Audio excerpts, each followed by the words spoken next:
if root AB is, अपनी copy में अगर पहले भी कर सकते हो तो करके दिखा दो, is an irrational number, is an, otherwise मैं अभी कराऊंगा, is an irrational number, then prove that root A plus root B is irrational, then prove that, ये बोर्ड में आए हुए क्वेश्चन है, root A plus root B is irrational.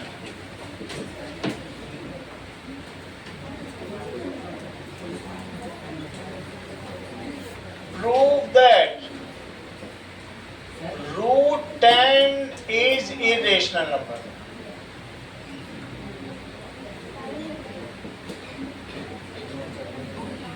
अगला सवाल देखिए कि prove that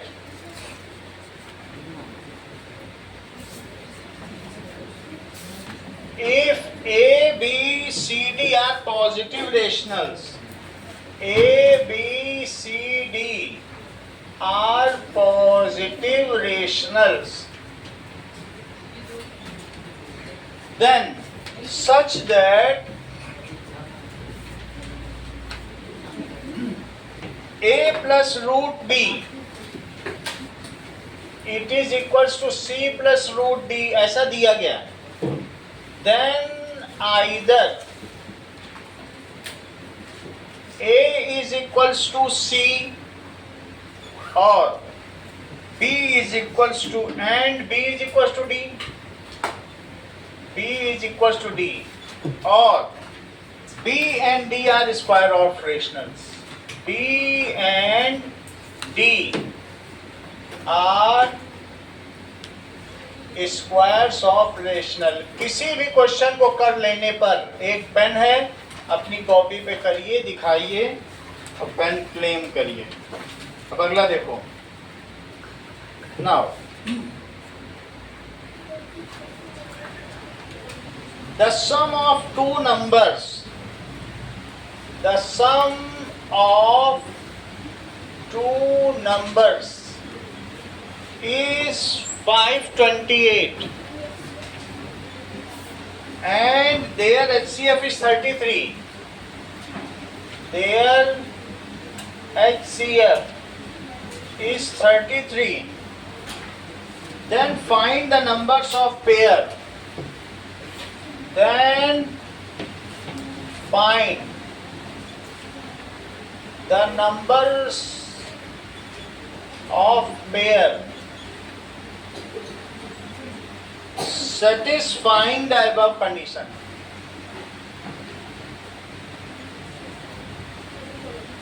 The above condition.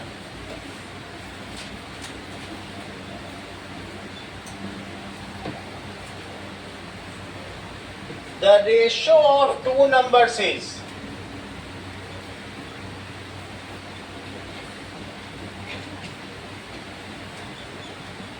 15:11 and their HCF is 13. HCF is 13. Find the numbers.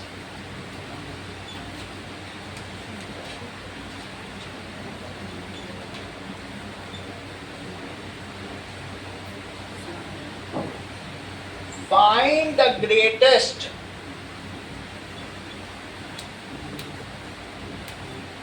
three-digit number divisible by 18, 24 and 36.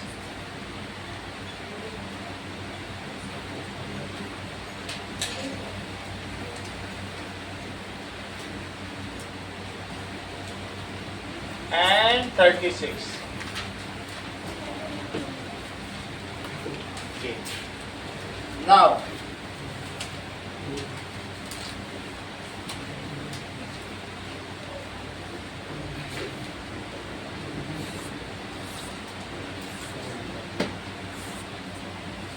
अब देखिए,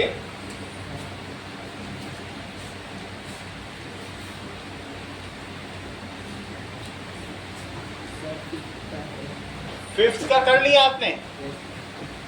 चलो फिफ्थ का आंसर इनका आ गया 528। बोलो क्या आंसर आया है? 15, 1, 13, 3, 11, 5 और 7, 9।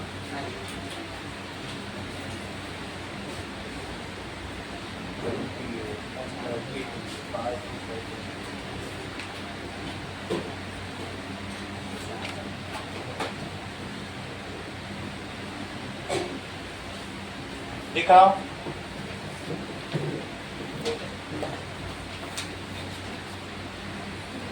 तो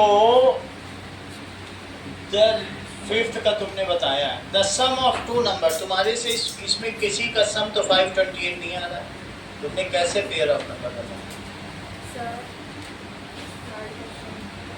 बोलो।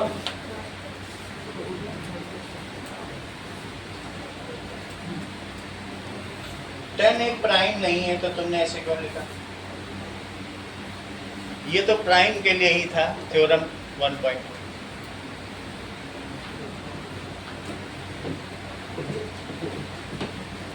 चलो अगला देखो। नेक्स्ट इज, मैं भी कराऊंगा, अगर आ रहा है तो ठीक है। इफ जीरोस ऑफ पॉलिनोमियल,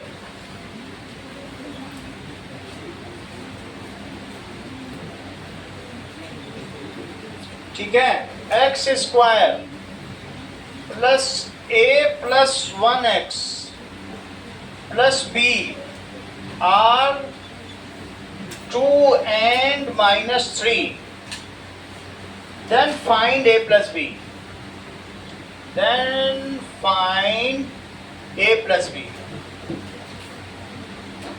अगला देखिए,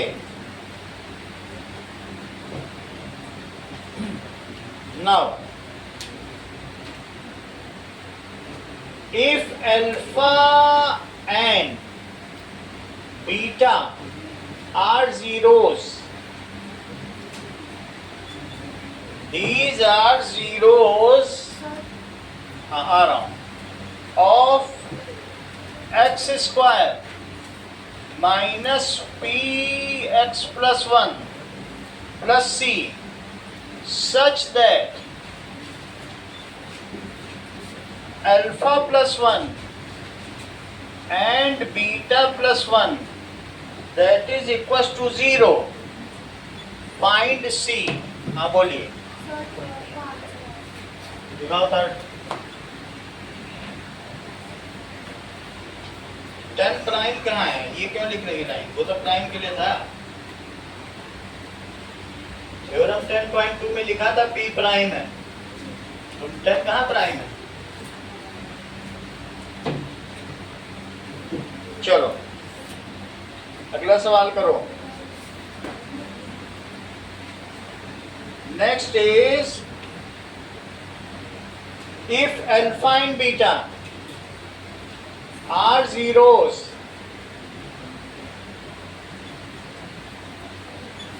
of ax square plus bx plus c, then find difference of zeros।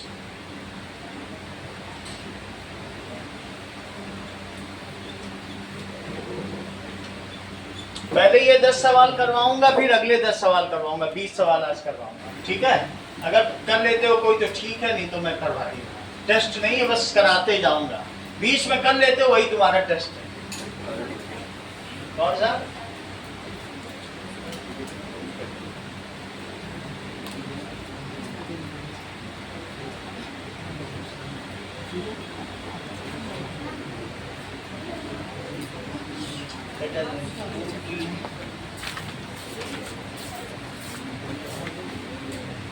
ऐसे तो नहीं होगा, इस तरह से करके दिखाऊंगा सर। कौन सा? 10 प्राइम नहीं है ना, ये ध्यान क्यों नहीं रखा? अभी तो बता रहा हूँ कितनी बार। चलो है, लेट कैसे कर सकते हो? जब प्राइम होता है, जब थ्योरम तुम्हारी 1.2 प्राइम के लिए है, तुम कह रहे हो 10 के लिए। चलो मैं बता रहा हूँ, है ना? 3 जब तुम लेते हो वो प्राइम होता है कि नहीं? चलो अब एक एक करके करो पहले सवाल से। सवाल बहुत है, एक एक चैप्टर में 100 सवाल एक्स्ट्रा करने हैं, तो जितने होंगे हम लोग धीरे धीरे साल भर में कर लेंगे। अभी आप समझो, धीरे धीरे योग्यता आती चली जाएगी। पहला सवाल समझिए।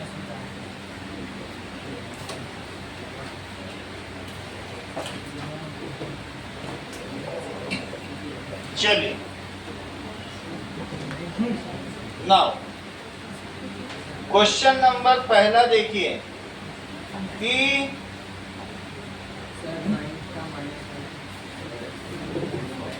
क्वेश्चन नंबर फर्स्ट देखो, 9th का तुमने कर लिया। 9th का क्या आंसर आ रहा है?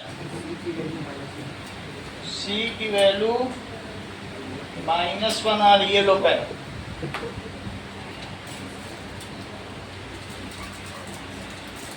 नाइन्थ भाई हो चुका है, c की वैल्यू -1 आ गई। अब बाकी के लिए आप लोग ट्राई करो। चलो लेट, सबसे पहले पहला क्वेश्चन देखो Kanishka, let root p plus root q is rational. ये मेथड ऑफ कंट्राडिक्शन है, तो अगर ये रेशनल है तो इसे कुछ लिखा जा सकता है। सो रूट p और plus root q is equals to a लिखा जा सकता है, where a is some rational. A को क्या माना जा सकता है? Where a is some rational, इसको हमने रेशनल मान लिया है। ठीक है, अब आगे देखिए, तो रूट p को क्या लिखा जा सकता है?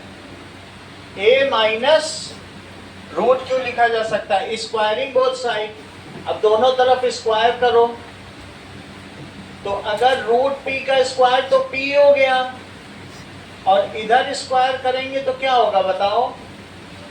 a square plus q minus 2 into a into root Q. ये समझ में आया रिद्धि भाई? हमने दोनों तरफ स्क्वायर कर लिया। अब यहां पर देखिए, रूट क्यू को क्या लिखा जा सकता है? p, इसको इधर ले आओ, तो 2a रूट क्यू, और इसको उधर ले जाओ, तो बताओ a square plus q minus P. तो रूट क्यू को क्या लिख सकती हो? Plus q minus P upon 2a। यहां तक समझ में आ गया? तो रूट क्यू को हमने लिख दिया इस तरीके से। अब आगे देखिए, क्या तुमको ये लग रहा है कि a q p a these are prime numbers? ये कोई नंबर ही तो है। तो अगर मैं ये कहूँ prime numbers divided by prime number, या rational by rational, prime number भी तो रेशनल होता है, तो रेशनल अपॉन रेशनल क्या होता है? It is rational. तो ये चीज क्या हो गई बोलो? Rational upon rational number. तो इसलिए रूट क्यू क्या हो गया? रेशनल, क्योंकि क्लोजर लॉ, रेशनल को सम करो, स्क्वायर करो, ऐड करो, सब्ट्रैक्ट करो, कुछ भी करो तो रेशनल ही आता है। तो रूट क्यू क्या हो गया? रूट क्यू इज रेशनल, क्योंकि रेशनल को तो कोशेंट के फॉर्म में भी स्वाति लिख सकते हैं कि नहीं? तो अब इस बार क्यू को यहां छोड़ो और पी को वहां ले जाओ। सही है? तो क्या करोगी बताओ? पहले इक्वेशन से रूट क्यू को यहां छोड़ो, तो a माइनस रूट पी और स्क्वायरिंग बोथ साइड, तो q आ गया, और यहां क्या लिखोगी? सही? तो q is equals to a का स्क्वायर और plus p minus 2 into a into root P. इसको इधर ले आओ, और इधर a square plus P minus Q, तो बोलो रूट पी क्या हो जाएगा? Minus Q upon 2a। Again right hand side is rational by rational, So it is rational. So left hand side also must be rational. RHS is rational upon rational. That is rational. So LHS is also rational. इसका मतलब क्या हुआ? तो क्या root P भी rational हो गया? ये भी रेशनल हो गया. रूट पी भी रेशनल है, रूट क्यू भी रेशनल है. समझ में आ गई बात कि नहीं? अब क्वेश्चन में क्या दिया है कि where P and Q are primes, तो it is now so root p is rational number.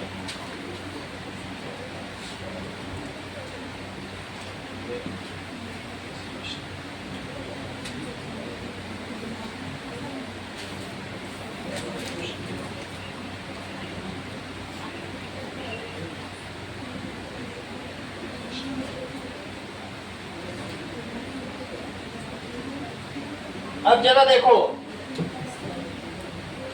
यहां पर,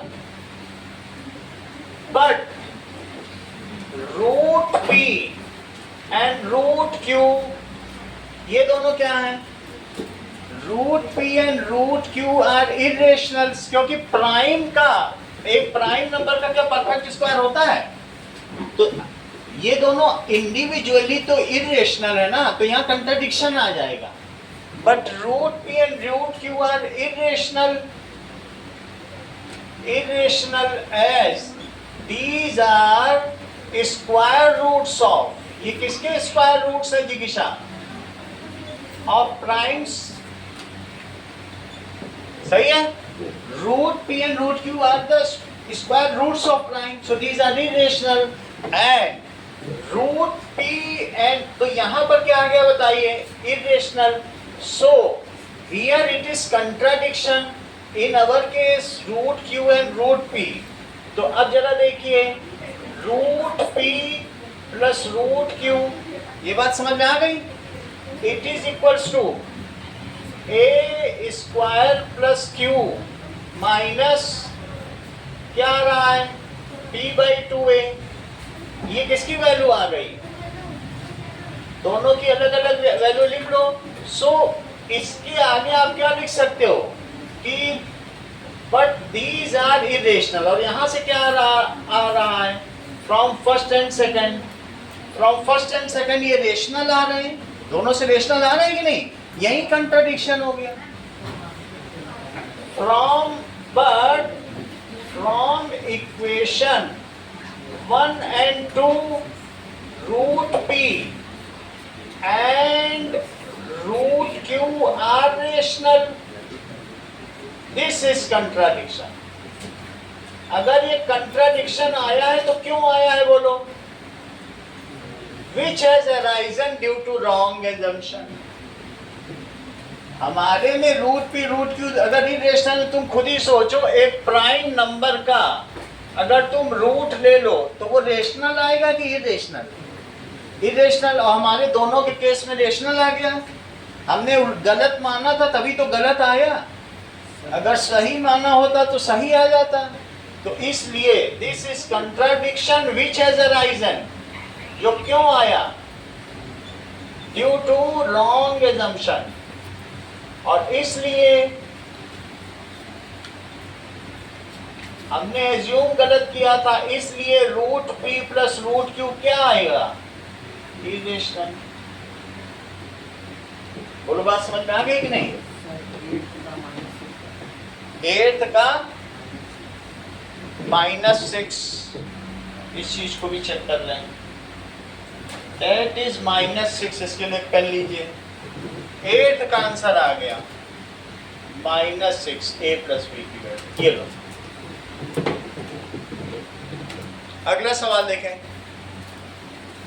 next question is root A b is irrational number. ये 2 बार आया हुआ सवाल है, 4 नंबर का पहला वाला. समझ में आ गया? आपसे करवाएंगे नहीं, लेकिन खुद प्रैक्टिस करते रहेंगे. अगला सवाल देखो, रूट ए बी अगर इरेशनल है तो आपको प्रूव क्या करना है कि prove that root A plus root b is also irrational. वो इरेशनल होगा तो ये भी इरेशनल होगा। जिसको इरेशनल कहे उसको रेशनल मान लो, हमेशा कंट्राडिक्शन पे आ जाओगी। चलो let us see this now. तो क्वेश्चन क्या दिया है, लेट रूट ए और plus root b is rational. Irrational prove करना है, बट हमने इसे क्या मान लिया, इसे रेशनल मान लिया। और अगर रेशनल मान लिया है तो हम इसको कुछ ना कुछ तो लिख ही सकते हैं। Let it is r, so root A plus root b is equals to r, where r is some rational. क्योंकि जब किसी चीज को रेशनल माना जाता है जरूरी नहीं कि उसे पी बाई क्यू के ही फॉर्म में लिखा जाए। आर एक रेशनल नंबर है, बस हम याद रखेंगे r rational. Where r is some rational number, squaring कर दो जरा दोनों तरफ। ये तो बहुत आसान सवाल है, यहीं से स्क्वायरिंग से तुम्हें अभी से याद आने लग गया होगा सही क्या है। स्क्वायरिंग चेक करो मंगल, तो रूट ए प्लस रूट बी का होल स्क्वायर और उधर आर स्क्वायर, इसको स्क्वायर करो मंगल। A plus B plus 2 root A B एक साथ भी लिख सकते हो, क्योंकि रूट ए और रूट बी, क्या ये रूट ए बी होता है? ये चीज तो तुम जानते ही हो, समझ में आ गई बात। And that is equals to r square. तो ये मुझे बताओ 2 रूट ए बी क्या होगा? R square minus a minus b, तो रूट ए बी क्या होगा? R square minus a minus B by 2। L H S, वहां देखो L H S is irrational while RHS due to closure law, rational by rational, it is rational. This is contradiction which has arisen due to wrong assumption. Hence, root A plus root B is irrational. सही है? LHS कैसा आ गया? Is irrational. Why? RHS is rational. This is contradiction which has arisen due to wrong assumption.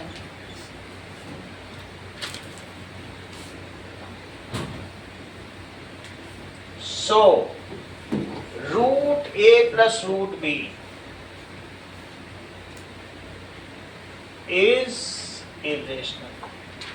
सवाल number 3 देखो, ये इस बार class 9th में आ गया। बहुत सारा कुछ 9th में कवर कर दिया इस बार, और अगली बार जो 10th की बुक आएगी वो 12th को कवर कर देगी। 11 तक 9th में कवर किया है और 10th से 12th को कवर करना है।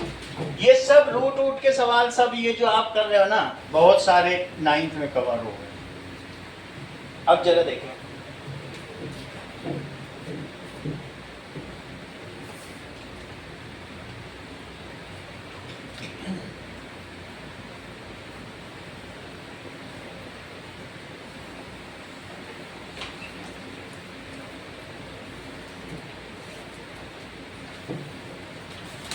क्वेश्चन नंबर 3 देखो।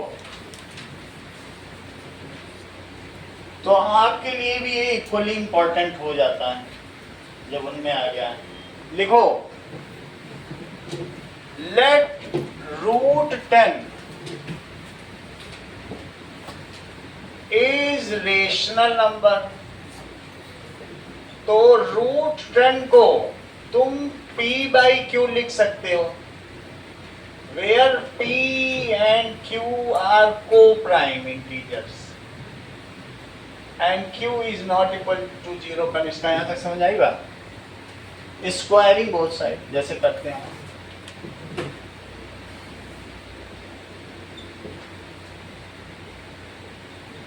तो 10 किसके इक्वल हो गया? P square by Q square. तो 10 इंटू क्यू स्क्वायर किसके इक्वल हो गया? तो 2 इंटू 5 इंटू क्यू स्क्वायर। सही है? बोलो 2 पी स्क्वायर का फैक्टर है क्या? है।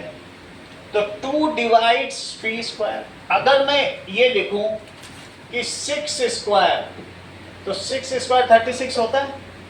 इसके बहुत सारे फैक्टर होंगे, 2 इंटू 3 और 2 इंटू 3। लेकिन जो भी इसका फैक्टर होगा वो 6 स्क्वायर यानी 36 को तो डिवाइड करेगा ही करेगा ना। फैक्टर का मतलब ही है कि वो डिवाइड करे।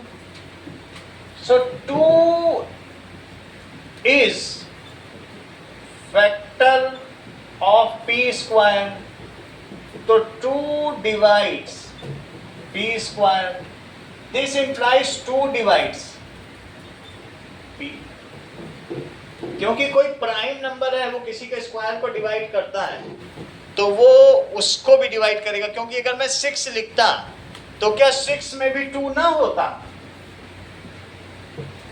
तो जो प्राइम नंबर किसी के स्क्वायर में है तो वो उसके इंडिविजुअल में भी होगा ही होगा।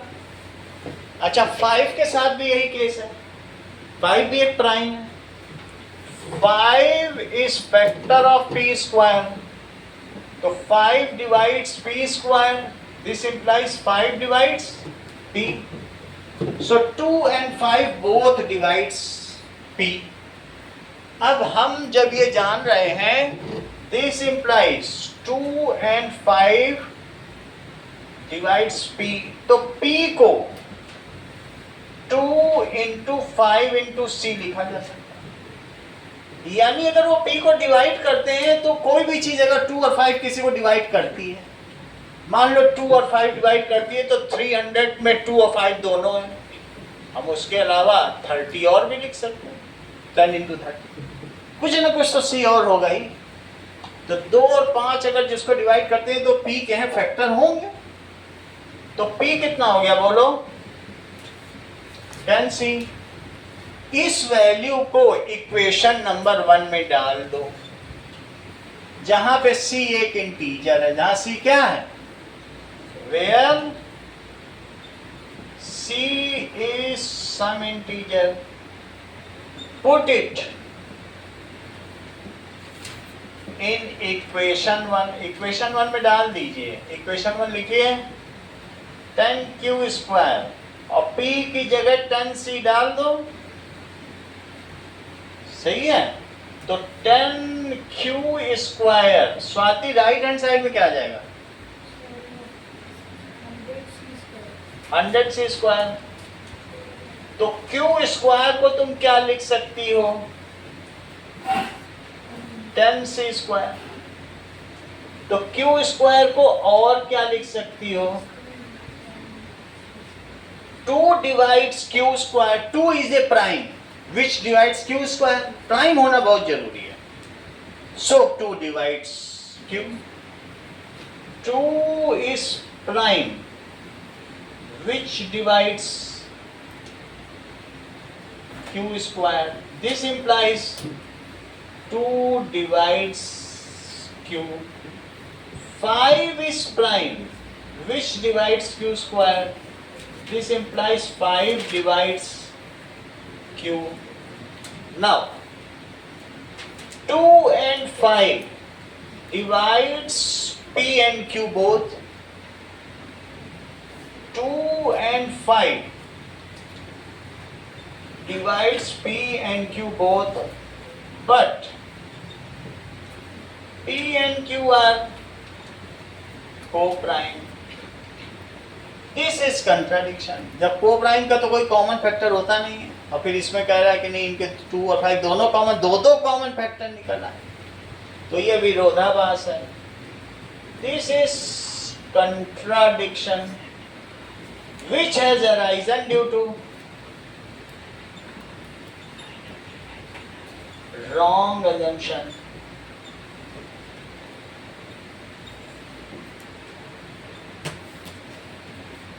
सो इसलिए √10 जो हमने माना था वही गलत है, रॉन्ग एजम्पशन था, तभी सब गड़बड़ हुई है। Is irrational. अगला सवाल देखें, ये इरेशनल।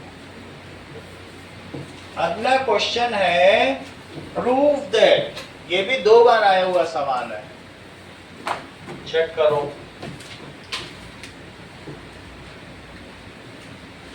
नाउ देखिए,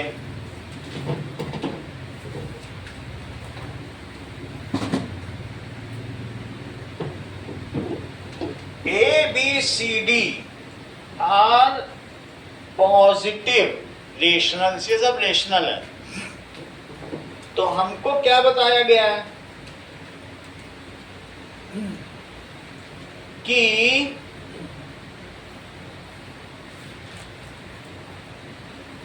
ये गिवन है, चेक करो क्वेश्चन नंबर 4। गिवन क्या है कि a plus root b it is equal to c plus root d. Approve तुमको करना है कि या तो ये होगा और या ये होगा। भाई 2 ही चीज तो प्रूव करनी है, या ये होगा या ये होगा। तो 2 ही केस हो सकते हैं, या तो ए सी के इक्वल होगा या नहीं होगा।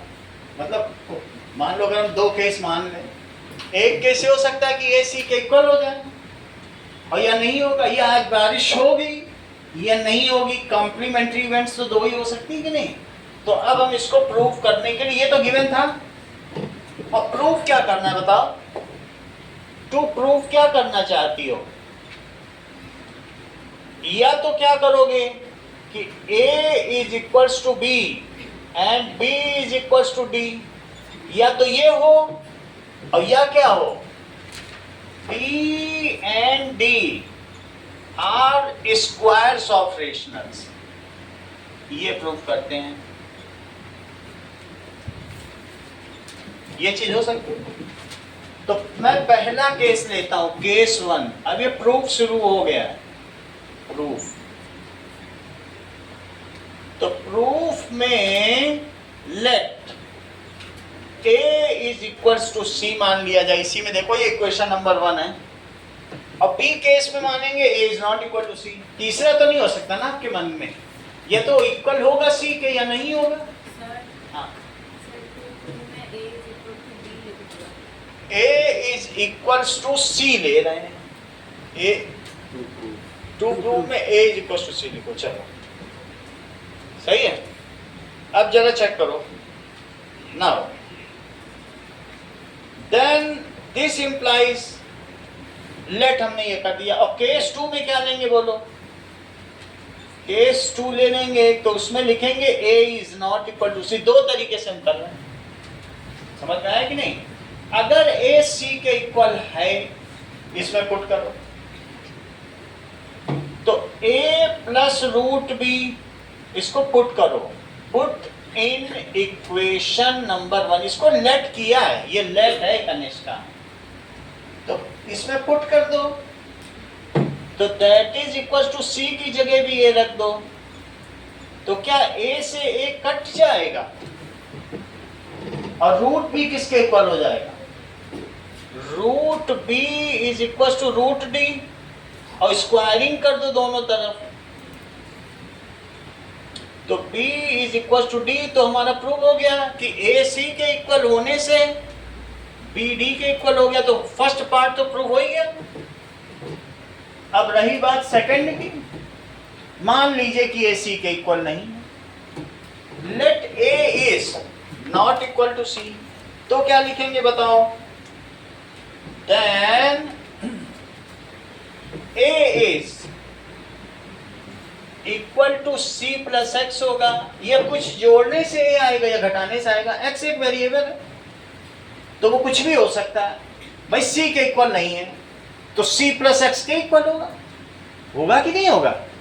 ये वैल्यू इसमें डालो, अगर इक्वल नहीं तो इसमें डाल दो। तो बोलो पुट इन इक्वेशन नंबर 1 जरा डालिए a plus root b is equals to c plus root d, और a की जगह हम क्या डाल देंगे हर्षवर्धन?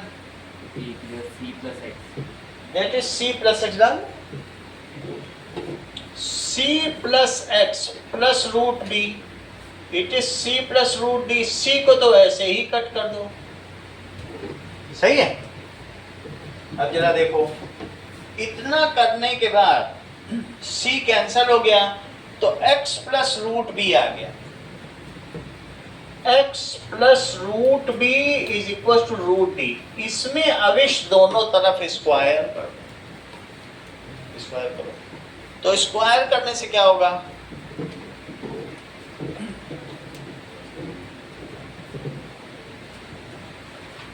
चलिए नाउ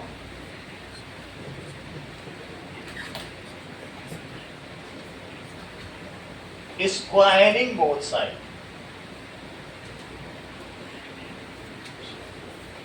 देखो स्क्वायरिंग, तो लिखो x प्लस रूट बी का स्क्वायर और उधर रूट डी का स्क्वायर, तो क्या हो जाएगा बताइए? x स्क्वायर प्लस बी और क्या जाएगा? 2 into x into root b, it is equal to d. ये सब उधर ले जाओ, तो 2x root b it is equals to d minus x square minus b. तो रूट बी क्या हो गया?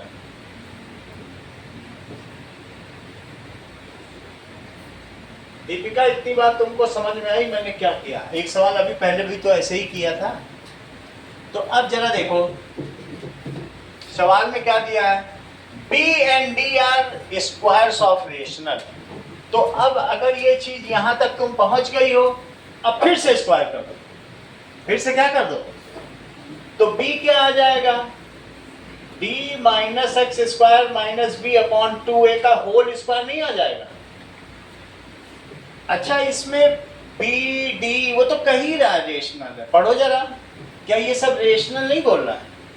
और रेशनल अपॉन रेशनल x भी सम रेशनल है, यहाँ लिख देना भाई। अगर a is equal to c plus x ले रहे हो तो रेशनल ही तो जोड़ के रेशनल में तभी तो इक्वल करोगे।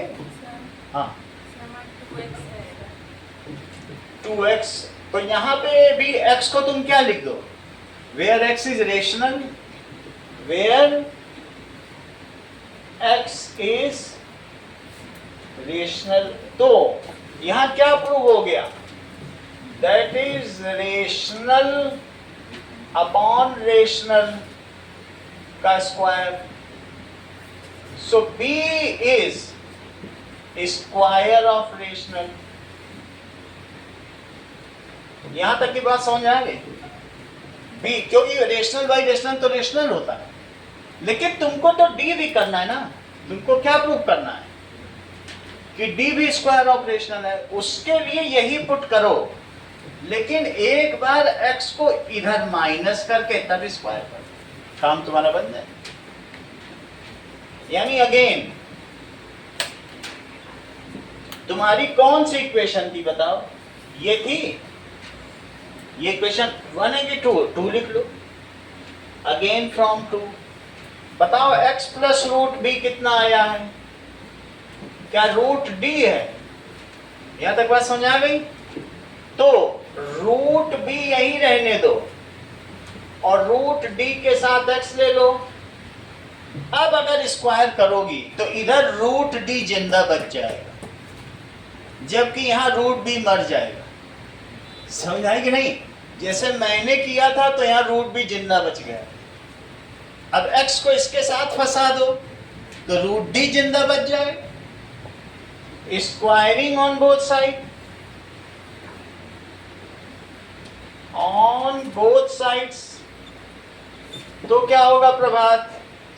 रूट बी का भी स्क्वायर होगा, रूट डी माइनस एक्स का भी स्क्वायर होगा, यहाँ b आ जाएगा डी आ जाएगा, एक्स स्क्वायर आ जाएगा, 2 into x into root D आ गया। ये चीज इधर ले लो, ये उधर ले लो, तो 2x root d it is equals to D plus x square minus b. तो रूट डी क्या आ गया, upon 2x।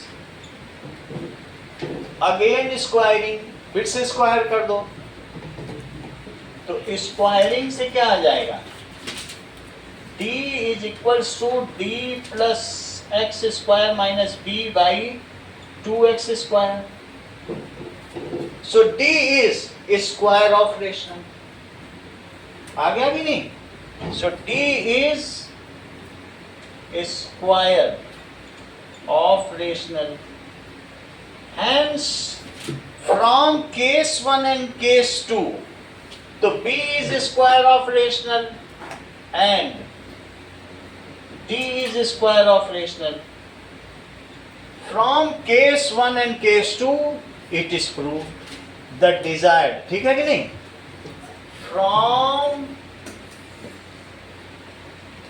case 1 and 2, either a is equals to b, a is equals to c, or b is equals to d, or b and d are squares of rationals. अगला सवाल है। फिर ये आपने a is equal to c को तो आपने late ही कर दिया। a is equals to c let करने से b is equals to d आ गया। केस 2 समझिए। हैं? केस 2 केस 2 देखो, केस 2 में मैंने ये लिया है कि या तो a c के इक्वल होगा या नहीं होगा, कुछ भी ले लिया। अगर a c के इक्वल है तो यहाँ हमने प्रूव कर दिया, b d एंड लिखा है, साइमल्टेनियसली ट्रू होना चाहिए, तो हमने कह दिया जब ये है तो ये होगा ही, और जब नहीं होगा, कोई भी चीज दो हो सकती है, आप दो कॉम्प्लीमेंट्री में मान सकते हो, उसमें कुछ गलत नहीं है।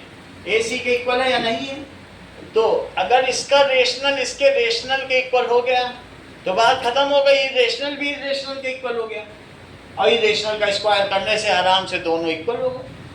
भाई अगर मैं कहूँ कि 2 plus root 3 it is equals to 1 plus 1 plus root 3, तो क्या बुरा है अगर ये इसको, ये होता भी है, लेकिन कोई कहे नहीं ये ऐसा नहीं है, कोई गड़बड़ भी करवा सकता है आपसे, तो ऐसी स्थिति में भी बहुत सारी स्थितियां हो सकती हैं।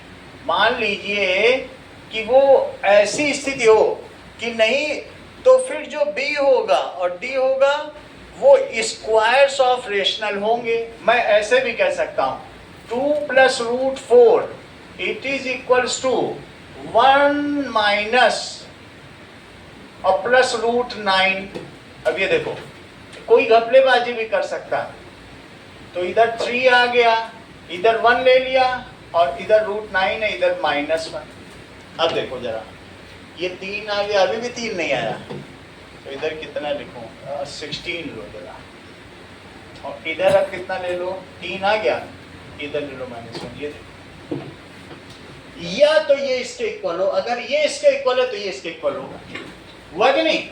और या इसके इक्वल ना हो, अगर ये इसके इक्वल नहीं है, चेक करो इधर कितना आ रहा, 3 आ रहा है, उधर चेक करो 3 आ रहा है, तो क्या ये स्क्वायर ऑफ रेशनल्स नहीं है? What is b? What is b? सिर्फ यही है, it is square of rational. इसमें इसको परफेक्ट स्क्वायर बनना पड़ेगा, नहीं तो ऐसा नहीं हो सकता है कि नहीं हम दो ऑर्डर पेयर को इक्वेट कर दो, मैं कह दूं एब्सिसा के इक्वल नहीं हो सकती और ऑर्डिनेट, तब तो सारा तुमने कोऑर्डिनेट ज्योमेट्री ढहा के रख दिया। ऐसा हो पाएगा क्या कि लोकेशन वही है, पॉइंट सेम है, लेकिन एक्स एक्स के इक्वल नहीं है, वाई वाई, ऐसा हो सकता है क्या?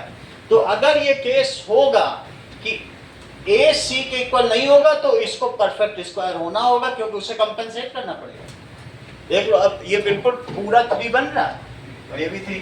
क्या ये जो d है वो स्क्वायर ऑफ रेशनल नहीं है?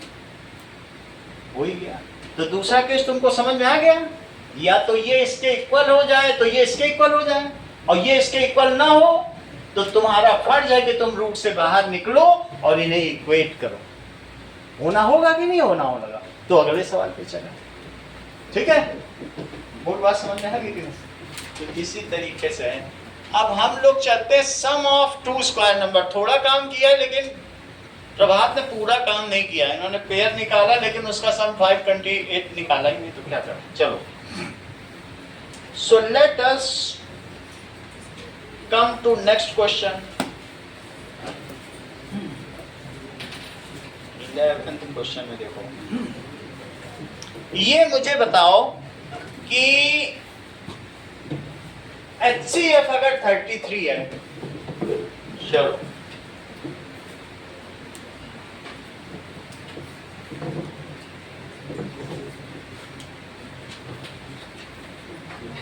ये देखिए अनुष्का, क्वेश्चन नंबर 5 देखो। अगर हमारे पास दो नंबर हैं और दो नंबर A और B हैं, तुम्हें ये मालूम है HCF कॉमन फैक्टर होता है प्रभात, ये बात तुमको मालूम है? तो इसमें 33 तो आएगा ही। हाँ, 33 के साथ एक में x आ जाएगा, एक में y आ जाएगा। HCF तो कॉमन फैक्टर है ना। HCF अगर कॉमन है और x और y यहाँ को प्राइम होंगे, फिर ऐसा नहीं हो सकता कि हम 33 से और ज्यादा कॉमन निकाल लें या और भी कॉमन निकाल लो। अगर दो नंबर का HCF 33 है तो क्या तुम ये सोचते हो कि इनसे और भी निकाल लेंगे? फिर तो HCF ही तुम बदल दो। HCF तो नहीं बदल सकता ना। मैक्सिमम कॉमन इसमें 33 है कि नहीं है? तो A और B वो नंबर है और इनके जो फैक्टर्स हैं, let x and y are integers. Integers हो सकते हैं, सही कि नहीं? Let A and B are numbers और x और y यहाँ क्या हो गए?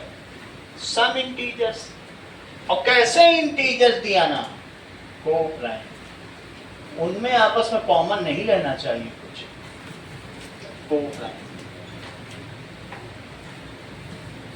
चलो, यहां तक की बात हो गई। Now let us see these are coprime. तो तुम मुझे बताओ, क्या तुम्हें ऐसा लगता है कि दो नंबर का सम 528 है? ऐसा गिवन है क्या?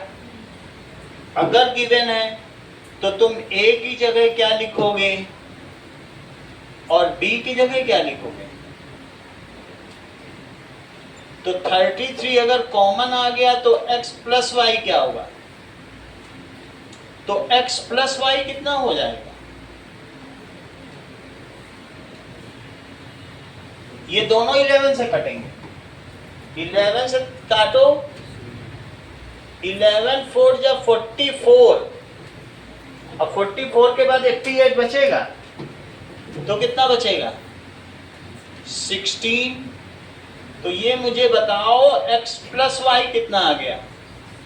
16। अब क्या तुम्हें ये पता है कि x एंड y को प्राइम है? तो ऐसे सभी पेयर बताओ जिसमें x और y को प्राइम होते हो और दोनों का सम 16 होता हो। बताओ। All such pairs are, all such pairs of x, y, अगर तुम 1 और 15 ले लो तो को प्राइम बन जाएंगे और जोड़ने पे 16 भी आ रहा है। क्या तुम 3 और 13 ले सकते हो? हाँ, ले सकते हो, क्योंकि उनमें भी कॉमन फैक्टर नहीं आ रहा। राजवीर समझ आई बात कि नहीं? तो एक 1 और 15 हो गया, तुम 3 और 13 भी ले सकते हो, उनका सम 16 है। 10 और 6 नहीं ले सकते, तब तो उनमें कॉमन आ जाएगा। कॉमन आ जाएगा तो 33 से ज्यादा HCF बना ले जाएंगे। तो 3 और 13 हो गया, सही है। और कौन सा ले सकती हो? 7 9 ले सकती हो, 7 9। और कौन सा ले सकती हो? 5 11 भी ले सकते हो, 5 11। ये तो तुम्हारे वो नंबर हुए, लेकिन वो पूछ क्या रहा है? Find the number of pairs. Pairs के लिए तुम्हें ए अभी में डालना पड़ेगा भाई। ऐसे नंबर ऑफ पेयर्स जिनका सम 528 है, क्या इनका सम 528 है क्या? तो सच नंबर ऑफ पेयर्स, ये तो एक्स वाई के पेयर है ना, तो तुम्हें क्या चाहिए बताओ? Find the number of pairs. So such numbers are, भले ही तुम उसे मल्टीप्लाई नहीं करो कि नहीं बहुत ज्यादा हो जाएगा, लेकिन 33 के साथ तो तुम्हें लिखना ही पड़ेगा। So A and B are, so A and B are, जरा यहां देखो 33 इंटू 1 और 33 इंटू 15, पहला छोड़ दो, यहाँ पे नंबर तुमको पूरा मिल जाएगा, जरूरत नहीं है लिखने की, लेकिन लिखना तो पड़ेगा। और दूसरे में 33 इंटू 3 और 33 इंटू 13 और 33 रिफ्रेशर में ऐसे ही लिखा हुआ, इसलिए मैं भी ऐसे ही लिख दे रहा हूं, और 33 इंटू n, और चौथा कौन सा होगा? 33 इंटू 5 और 33 इंटू 11, ये 4 पेयर होगा। अगला सवाल देखिए, सिक्स्थ क्वेश्चन। सिक्स्थ क्वेश्चन में क्या दिया गया है कि ratio of two number is 15:11, ठीक है? तो और उनका HCF 13 है, जरा चेक करें, ये देखिए, let numbers are a and b, और a बाई बी कितना है? सही है, और साथ में इनका HCF क्या है? HCF कितना है? 13 है, तो a is equals to 15x ले सकते हैं, और b को क्या ले सकते हैं? 11x। However, x is a common factor of both, and common factor is called the highest common factor, और common factor यहाँ कितना दिया हुआ है? 13, where x is common factor, it is 13, ये कितना है? 13 है, तो 13 रख दो a और b में, सही है? रेशो तो सिंपलेस्ट होता है ना, तो a कितना आ जाएगा बताओ? 15 इंटू 13, और b कितना आ जाएगा? इसको मल्टीप्लाई करो तब पता चल जाएगा। फाइंड द, ये आसान है, एक नंबर का सवाल है। तो 13 पंजे 65, 13 एकम 13, तो 195, 13 एकम 13, 13 एकम 13, 143 आर दैट नंबर्स।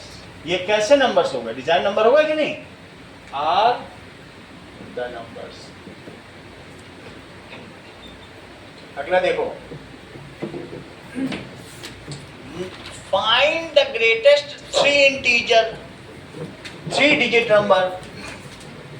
ये बताओ 18 को तुम क्या लिख सकते हो,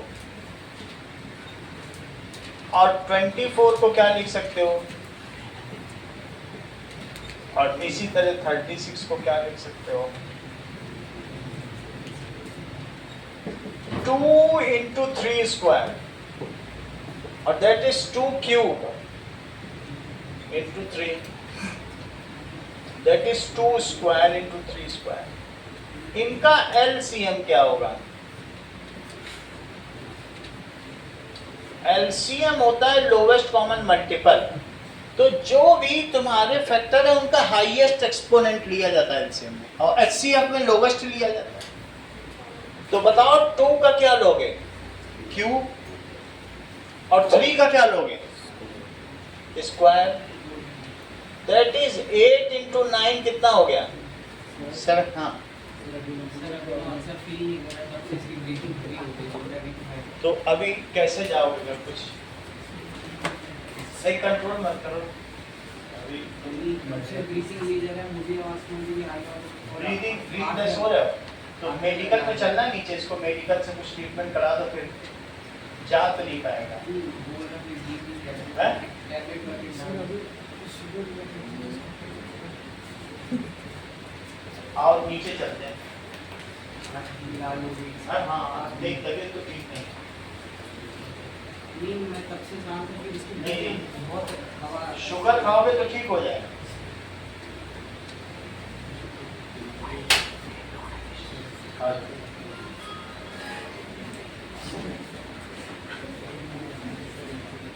इनको नीचे मेडिकल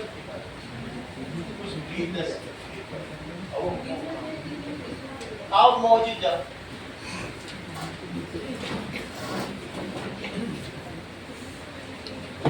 यहां तक समझ में आया क्या? 72 इज डिविजिबल बाई 18 है?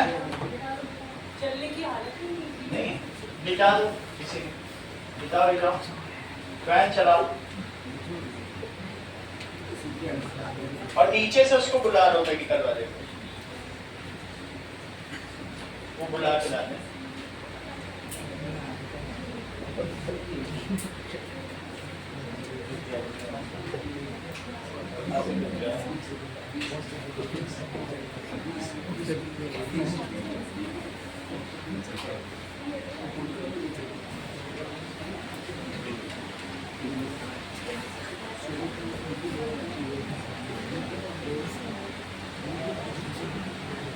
ठीक है,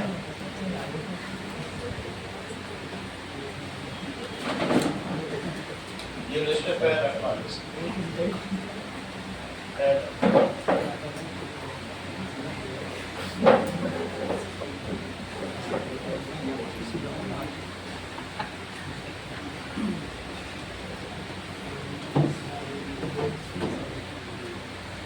ठीक है, अब देखो ये 72 क्या सबसे डिविजिबल है? आ रही क्या मेडिकल वाले? नहीं, पेरेंट्स को फोन करो, हॉस्पिटल लेके जाने की बोलो। उसको हार्ट में पेन हो रहा है।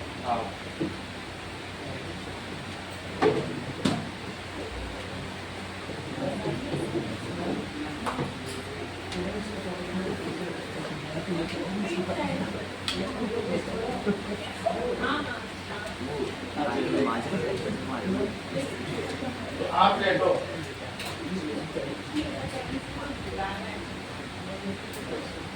कोई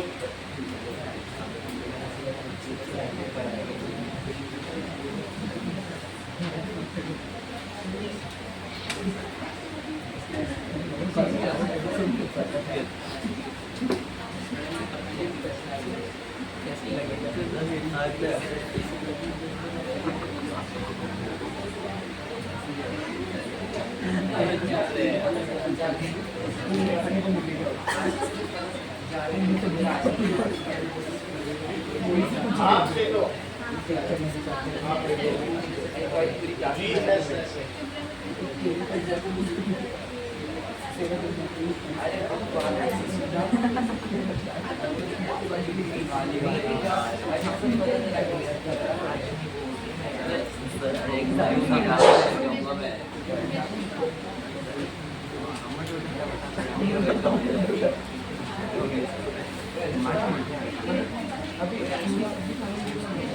थोड़ा बहुत ही पानी पिलाना, ज्यादा नहीं पिलाना। पानी से पिलाया नहीं जाता, थोड़ा सा ही बस पिलाओ, बस जरा सा, बस छोड़ो बस। अब आप लेते रहो।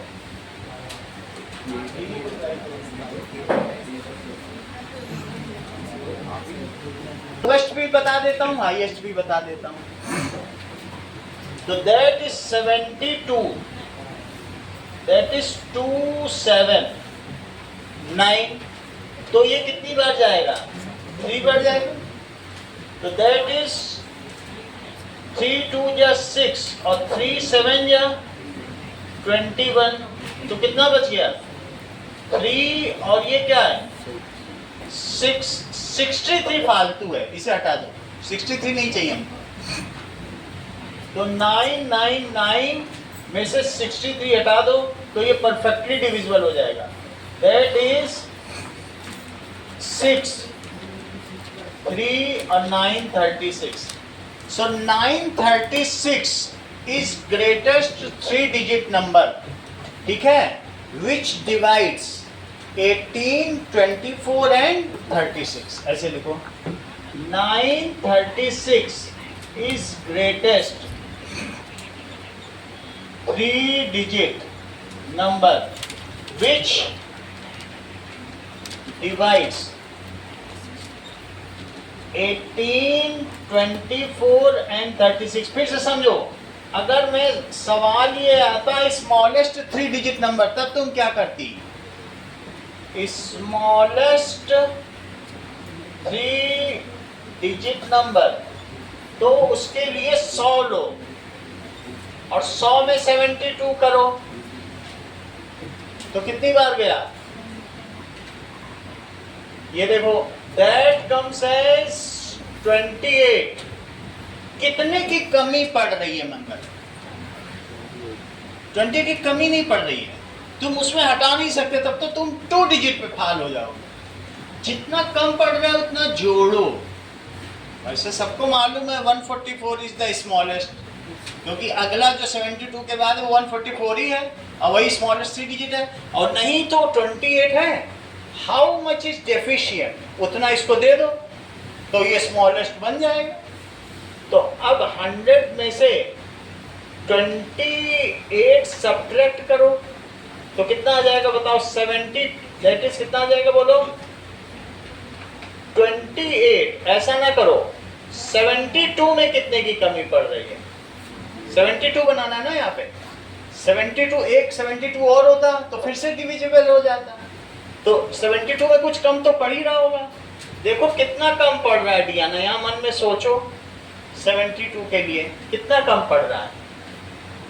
दैट इज 4 और 6 में से गया 2, 44। तो तुम्हारे दिमाग में आएगा इसके पास काश 44 और होता तो चला ही जाता। ये दिमाग में आ रहा है कि नहीं? 28 है, 44 और हो जाता, चला ही जाता। सो इसलिए 44 must be added to 100 so that, और नहीं तो लिख दो मल्टीपल्स ऑफ 72, कुछ 44 ऐड करो, must be added to 100 to make is the lowest 3-digit number. समझ में आ गई बात कि नहीं? तो that is 44 must be added to 100। तो कितना हो गया? 100 plus 44 it is 144 is the smallest 3-digit number divisible by 18, 24, 36। जो लोग ऐसे ना करना चाहें उनके लिए एक और तरीका भी है, वो दूसरा तरीका देखें कि चेक करो। नाउ हमें ये मालूम पड़ गया कि एलसीएम क्या है। 18, 24 और 36 का एलसीएम क्या है? 72। Now write down multiples of 72। Multiples लिखो। मल्टीपल्स ऑफ 72 कौन कौन से? फोन इनके पेरेंट्स नहीं उठा रहे क्या? आ रहे। मल्टीपल्स ऑफ 72 इज 72, 144, ऐसे लिखते चले जाओ, और 3 टाइम्स कितना हो जाएगा बताओ? 216। Clearly lowest 3-digit number which divides all 3 is 144, ऐसे लिखो। Clearly smallest 3-digit number which divides,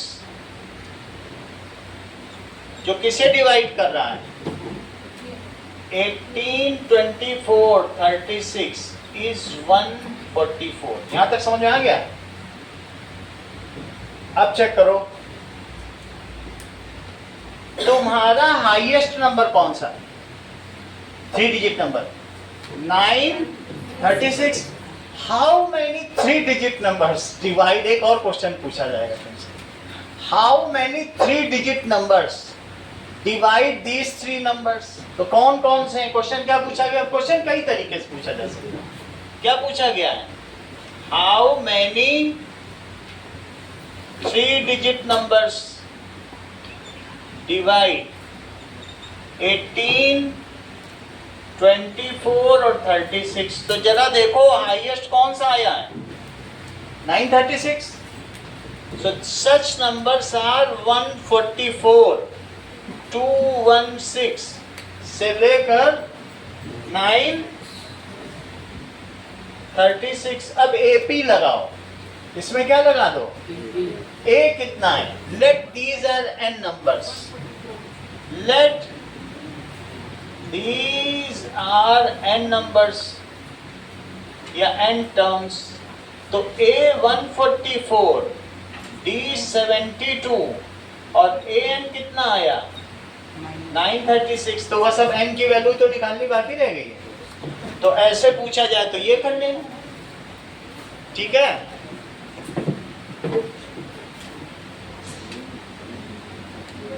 check करो। सो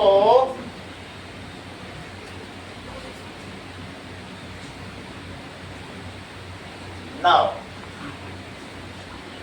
अब देखो,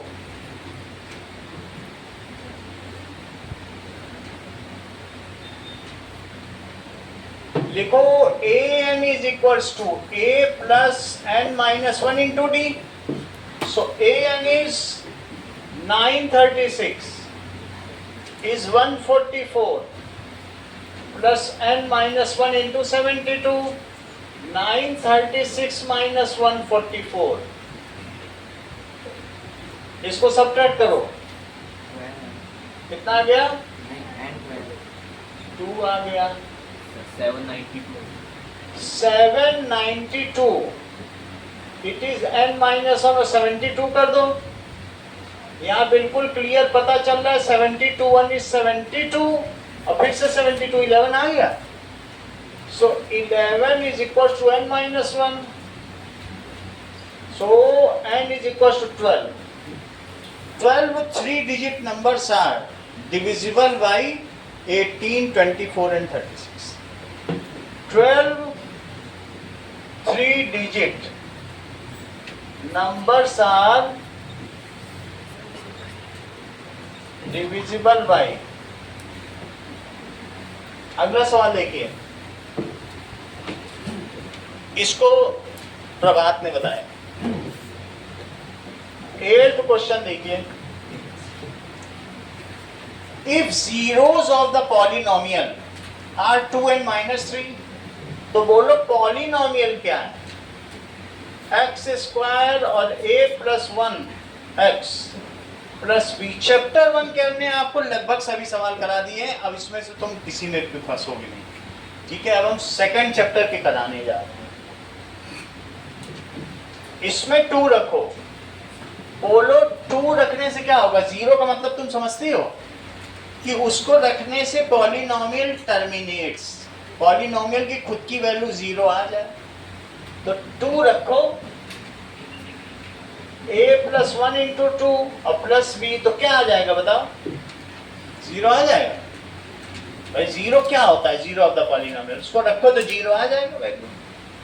दैट इज 4 प्लस 2a और plus 2 plus b, that is 6 plus 2a plus b। So 2a plus b कितना आ गया? -6। पहला आ गया।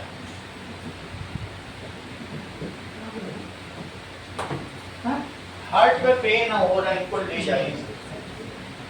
इधर लेफ्ट राइट।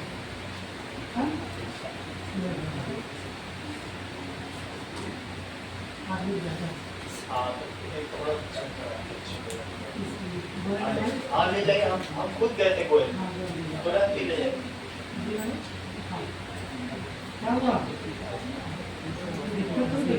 किसी बच्चे का सपोर्ट नहीं तो करवा दें, कंट्रोल नहीं होगा, ये सब सीरियस मैटर है। टेंशन लो यार, हम लोग आ गए।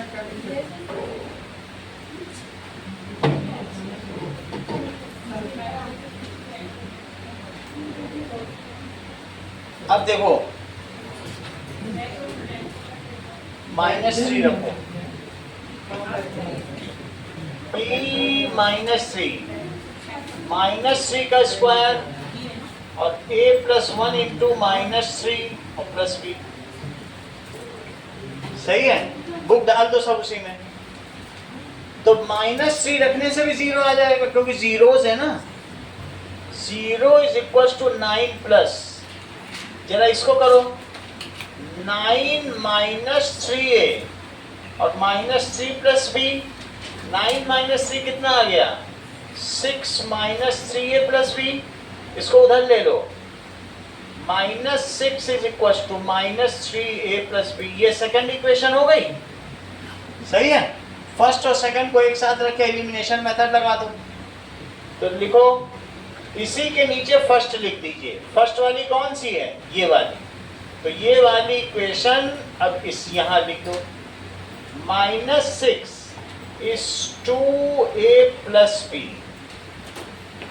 ओके, यहाँ प्लस लिखिए, यहाँ माइनस लिखिए, यहाँ माइनस से स्ट्राइक ऑफ कर दीजिए।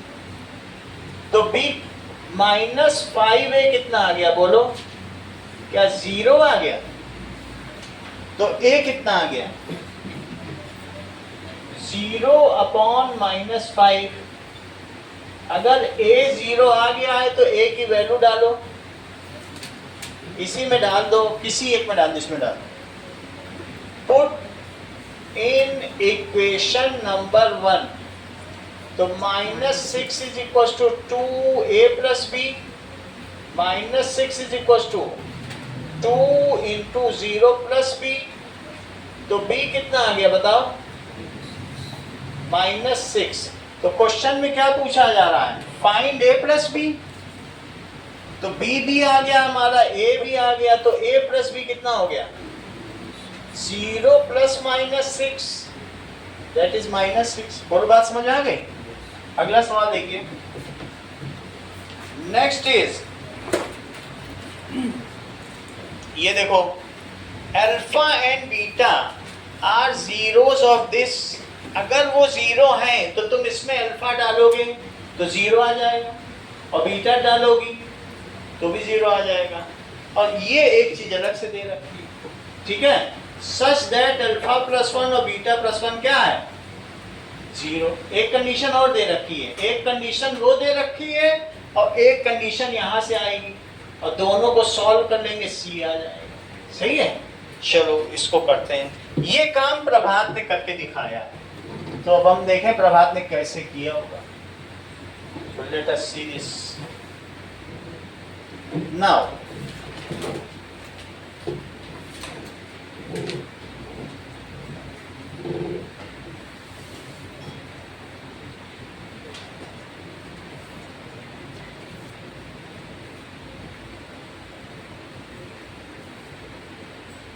देखिए, alpha and beta are zeros, तो px क्या है, 9th question, px is equal to x square minus px plus 1 plus c। ये चीज हो गई, अल्फा डालो, p alpha, so that is, अब यहाँ पे p लिखा है तो इसे p लेना सही नहीं होगा, क्योंकि फिर वो क्लैश कर रहे हैं सिंबल्स। मैं qx ले लेता हूं। p तो क्वेश्चन में ही p दिया है, p और c तो अननोन है, p एक मल्टीपल है ना। तो दैट इज अल्फा प्लस 1 और प्लस c। तो क्या यहाँ 0 पुट कर दें, क्योंकि अल्फा तो 0 है। तो 0 is equal to alpha square minus p alpha plus 1 और प्लस c। ये तो पहली इक्वेशन बन गई।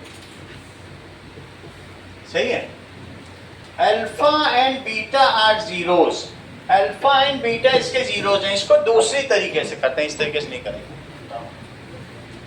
ये मुझे बताओ कि अल्फा बीटा इसके जीरोस हैं, तो इसे तुम क्या लिख सकते हो, माइनस पी एक्स और -1 प्लस c, ये लिख सकते हो। माइनस अंदर डाल दिया, ये तुम्हारी कौन सी टर्म हो गई, कांस्टेंट टर्म हो गई। मुझे बताओ सम ऑफ जीरोस क्या होता है, product of zeros, second chapter में। अल्फा बीटा जीरोस हैं, तो बोलो सम ऑफ जीरोस का क्या फार्मूला होता है? माइनस बी बाई ए। तो अल्फा प्लस बीटा को क्या लिखोगे बोलो? माइनस बी बाई ए। यहां देख के मुझे बताओ ए बी और सी की क्या वैल्यू है। अब तुम्हारे पास सी एक छोटा सा सी है, सर वहाँ पे माइनस पी नहीं आएगा? क्या पी को जब प्लस के 1 से इनटू करेंगे तो माइनस पी आएगा। ये ना, आ गया। तो माइनस पी लिखो, सही। अब जरा देखो, तुम यहाँ पे a की वैल्यू लिखो, a 1 है और b माइनस पी। स्मॉलर नहीं लिखना क्योंकि ये छोटा सी है, फिर वो क्लैश कर जाएगा साइन। और c कितना लिखोगी बताओ? माइनस पी और प्लस स्मॉलर सी। ये सी छोटा वाला मानना, ये वाला, सही है। यहाँ तक समझ आ गई? और यहाँ पर भी तुम ये साइन लिखो, माइनस बी बाई ए। यहाँ तक समझ आ गई? तो अब ये वैल्यू पुट करो जरा यहाँ पे। अल्फा प्लस बीटा कितना आ गया यहाँ से देखो, minus P upon 1। Alpha plus beta समझ में आ गया? माइनस माइनस पी आएगा ना? सॉरी, माइनस पी और लिखो, तो कितना आ जाएगा? अल्फा प्लस बीटा पी आ गया। और गिवन में क्या है वो भी देखो जरा, ठीक है?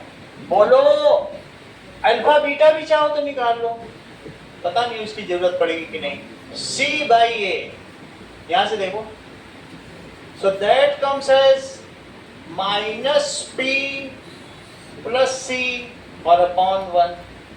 तो अल्फा बीटा कितना आ गया? Minus P plus C. अब ये इसमें पुट कर देंगे, इसी में चेक करो। अल्फा प्लस 1 और बीटा प्लस 1 0 दिया है। एक बार अल्फा का बीटा प्लस 1 में मल्टीप्लाई और 1 का बीटा प्लस 1 में मल्टीप्लाई करो। अल्फा बीटा और plus alpha plus beta plus 1 is equal to 0। यहाँ से अल्फा बीटा की वैल्यू रखो इसमें।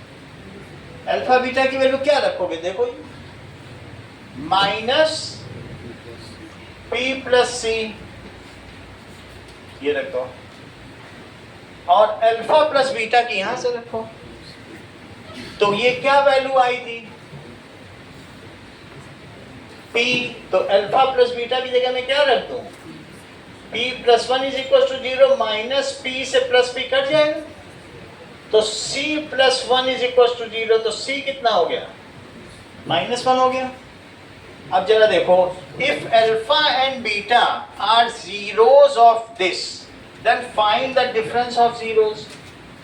10th क्वेश्चन देखो, अगर एक हमारे पास ax square plus P X plus C है, तो अल्फा प्लस बीटा क्या आएगा? अल्फा बीटा तो इसके जीरोस है ना, that is equals to minus B by A, क्योंकि कोफिशिएंट तो वही ओरिजिनल वाले ही हैं। और ये मुझे बताओ अल्फा बीटा कितना आएगा? सी बाई ए, क्योंकि ओरिजिनल हमारी स्टैंडर्ड इक्वेशन है, सी बाई ए। तो तुम मुझे बताओ कि अल्फा प्लस बीटा तो तुम्हें पता चल गया, तो अल्फा प्लस बीटा की बात तो तुम्हें पता चल गई है। अब जरा देखो, यहां से अल्फा प्लस बीटा का स्क्वायर क्या आएगा? इसको भी करो, तो तुम क्या लिखोगे बताओ? B square by a square, सही है। यानी मेरा कहने का मतलब है कि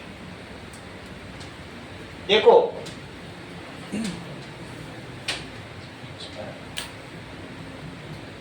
अल्फा प्लस बीटा का स्क्वायर और माइनस अल्फा माइनस बीटा का स्क्वायर, ये क्या होता है?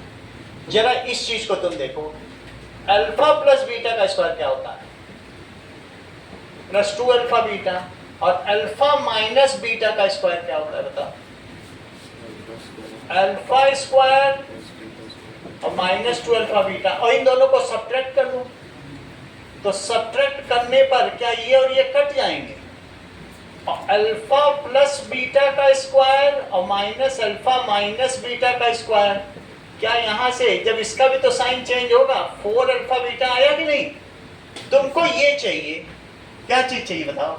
अब ये सब भूल जाओ, इस ये वैल्यू रख दो, ये वैल्यू रख दो, तो क्या ये नहीं आ जाएगा? अल्फा प्लस बीटा कितना था तुम बताओ? माइनस बी बाई ए है। ये आइडेंटिटी तुम्हें समझ में आ गई है कैसे आएगी?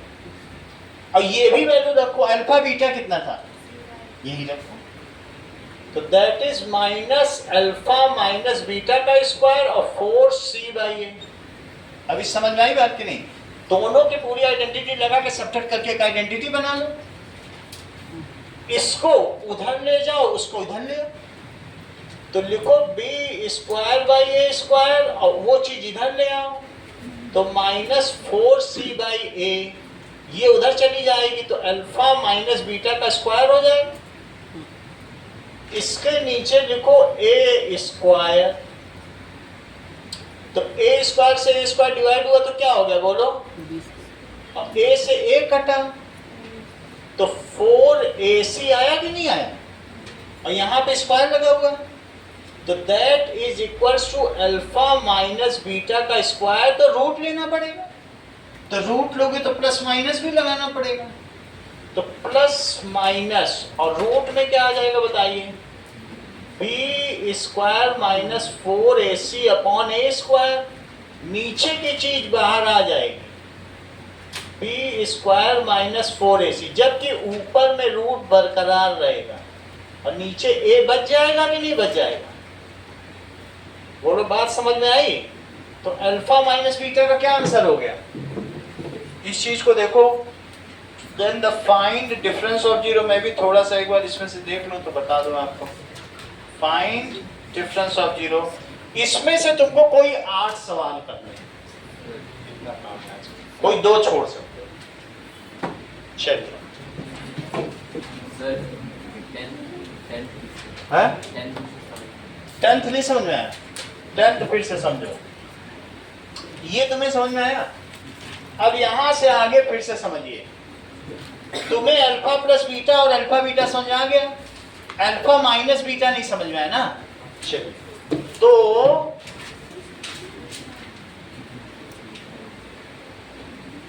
ये देखो कि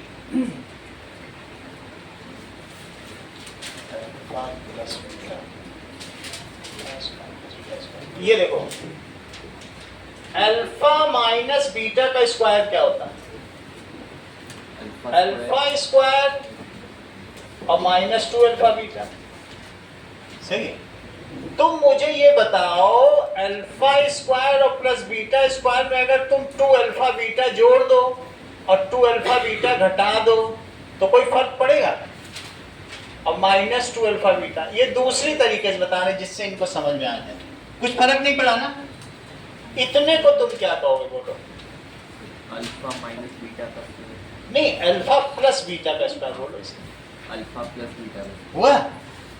और माइनस का 4 अल्फा बीटा। यहां तक समझ में आ गई बात? मैंने जोड़ा घटाया, उससे तो कोई फर्क नहीं पड़ रहा। इसको तुम क्या माइनस बी बाई ए का होल स्क्वायर बोलते हो और इसको सी बाई ए बोलते हो, ये ठीक है? तो इसे लिखो b square by a square और माइनस 4c बाई ए। और अगर इसमें ए स्क्वायर कॉमन ले लिया गया तो ये बी स्क्वायर माइनस ए से घटाई आया तो 4ac। और यदि तुम पूरे पे रूट लगा दो तो बताओ क्या आएगा? प्लस माइनस और root B square minus 4ac upon A square, और ए तो बाहर आ जाएगा, तो plus minus root B square minus 4ac और अपॉन ए। अब ये मेथड समझ में आया कि नहीं? तो सब्स्टिट्यूशन से समझाया, ये आ गया तो इससे कर लो। सही है? चलो आज एनी 8 क्वेश्चन करिए।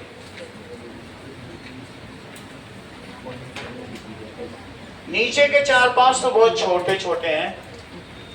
चलिए, कल भी मैथ्स होगी तो इस चैप्टर के और सवाल कराएंगे, लीनियर के कराएंगे।